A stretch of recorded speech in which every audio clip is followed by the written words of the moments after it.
Yo, what's up, my people, and welcome back to The List.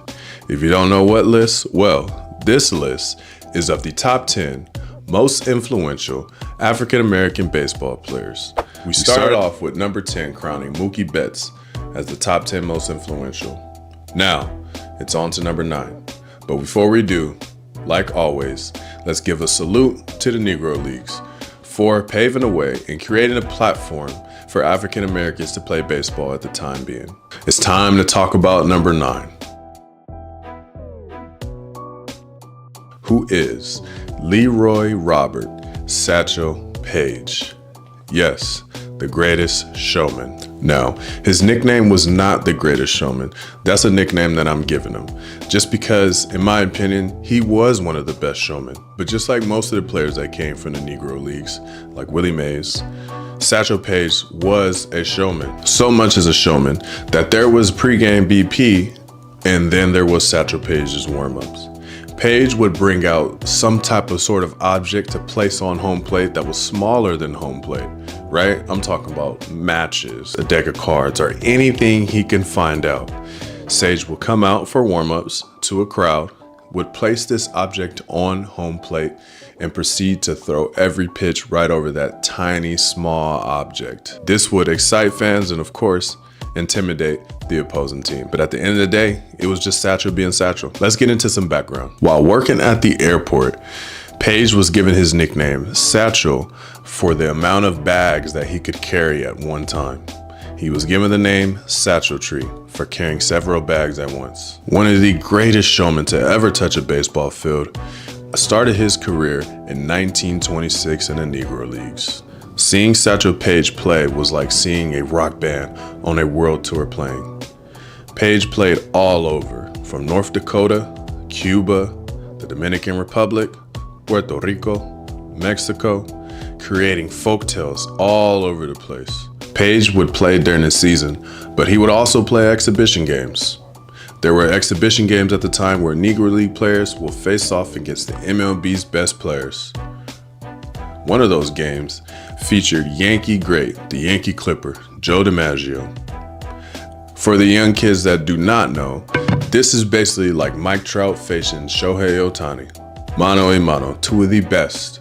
But Paige was in the Negro Leagues and DiMaggio was in the MLB. After the game, the Yankee Clipper, Joe DiMaggio, called Paige the best and fastest pitcher he'd ever faced. And the folktales just don't stop there. When you think of confidence and dominance, you've got to think of Satchel Paige. At times, Satchel would pause the game, head over to the person who was on third base and tell them to their face, "You're not making it home." And he was right, striking out whoever was next and ending the inning. At times, Paige would even tell his 3 outfielders, "Hey, come in and play in the infield. Watch me strike this guy out." And he would do it. Sometimes he'd even tell all 7 of the fielders that, "Hey, you guys can all go take a seat. I've got this guy right here." And he would do it. I mean, imagine, how crazy does that sound? A pitcher and a catcher and a batter just out there while everyone else is in the dugout and in the stands. This is what Satchel Paige would do. I'm telling you, this is why I call him the Greatest Showman. I mean, you're never gonna see that on the baseball field nowadays, especially pro baseball. Who's gonna do that?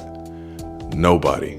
This is the Greatest Showman, Satchel Paige. Now, if you've been following my channel for a while, you know that my favorite player of all time is Willie Mays. Willie Mays has faced Satchel Paige while he was in the Negro Leagues. Please, let's take a listen to Willie talk about him facing Satchel Paige. Enjoy.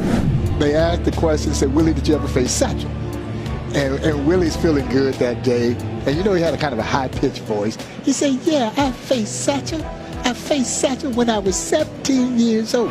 The first time I faced Satchel, I got a double off of it." Well, Satchel didn't know who this kid was. Threw him a little off speed something. Young Willie Mays hits it in the gap, gets a double. Well, Satchel steps off the mound. He looks at the third baseman. He says, "Hey, man, you let me know when he gets back up here." A couple of innings later, here comes young Willie Mays. Third baseman says, "Hey, Satch." There he is. Satchel looks at Willie. He said, "Willie," he says, "Son, I ain't going to try to trick you. I'm going to throw you 3 fastballs." And even at 17, Mr. Mays is like, you gonna throw me 3 fastballs and I know I know they're coming? He said he threw 3 straight right by me. I never saw him. And as on the final pitch, Satchel's halfway between the mound and the batter's box. And Willie said he's turning to go back to the dugout. And he said, Satchel looks at him and says, now go sit down, little boy. And to see Willie Mays simply delighting, remembering being struck out by Satchel Paige, tells you how great Satchel Paige was. What a talent, right? I mean, Willie Mays. It was a young Willie Mays, but still Willie Mays. Man, I know you guys are probably sitting back thinking to yourselves, man, why is it that Jackie Robinson broke the color barrier if there's a guy named Satchel Paige, right? Well, at the time, Satchel was getting paid more than Ted Williams and Joe DiMaggio in the Negro Leagues. And when he'd get offers from the MLB, he just turned them down. He would make less in the MLB. Plus, he would have to deal with the heckling fans and all that jazz. So, in honesty, I understand him. Things like that and stories like that make me wonder, what happened if the Negro Leagues never ended? What would it be like today? Even though Satchel Paige didn't break the color barrier, he found his way to the MLB. And ironically, at the age of 42. Ironically, the Indians would go to the World Series that year. And yes, bringing Paige with them. They ended up facing the Boston Braves and beat them 4-2. Paige played a huge part in this team. Even though he was at the age of 42, Paige still received votes for Rookie of the Year at the end of the year. His career would go on for a couple more years, and then Paige would call it quits, going back to his exhibition games and traveling all over the world. Which it didn't, his arm didn't fall off, but you get the analogy. After a great Negro League / MLB career, Paige finally hung it up and waited to be inducted into the National Baseball Hall of Fame in 1971. It was crazy. They wanted to have a separate section for Satchel Paige because he did start in the Negro Leagues.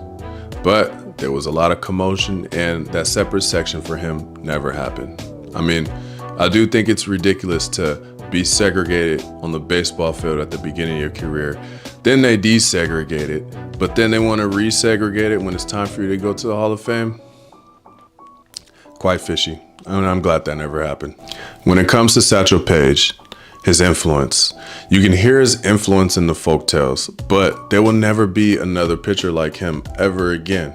But his confidence, his flow, his words, Satchel Paige is a big influence. I think his biggest influence has to be his durability and for how long he played. He was a really dominant figure and he deserves a spot in Cooperstown. I don't normally do this, but I do want to give you some homework. Just go on YouTube and type in Satchel Paige and go on from there. There's also many books about him that you should read. He is a great baseball player to study. You will be inspired by the stories that people tell of this man. I'm telling you, I did it myself. And that's why he's on the list. That is all the time I have for today. That is your number 9 most influential black baseball player, Satchel Paige. Stay tuned. We're not done yet. We've got the rest of February to count down. Who do you think is going to be number 8?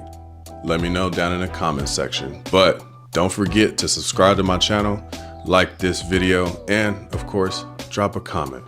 I want to talk to you guys. I'm responding to every single comment. So comment on, flood the comments. We will see you guys for number 8. Peace.